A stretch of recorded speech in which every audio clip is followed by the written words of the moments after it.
Oyijonlar, homiladorlar, bizda bitta muammo paydo bo'lyapti. To'g'ri tushunsanglar, juda ham xursand bo'lamiz. Qabulimizda, ya'ni zapiska yozilish 1 oy oldinga ketyapti. 14-15 mayga zapis yozilyapti. Shuning uchun iltimos ertaroq yozilib qo'yishga harakat qilamiz. Baribir yozilsa ham 1 oydan keyin keladi navbatimiz. Keyingi masala, iltimos qilaman sizlardan telefon qilganinglarda oxirigacha kutinglar.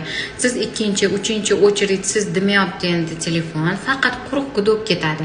Gudok ketsa ham 4 minut, 5 minut bo'lsa ham iltimos kutinglar. Bilaman, bu narsani aytishim noto'g'ri, lekin boshqa ilojimiz bo'lmayapti. Liniyadagilarni qizlar javob bergandan keyin sira sizlarni ko'taradi. Bu degani hech kim olmayapti degani emas. Telefonda liniyada kimdir bilan gaplashayotgan bo'ladi. Sizlar navbatinglar kelgandan keyin darrov ko'taradi. Keyingi masala jonli navbat masalasi. 10 kunlik ozgina bizda ishimiz chiqib qolgan. O'shaning uchun jonli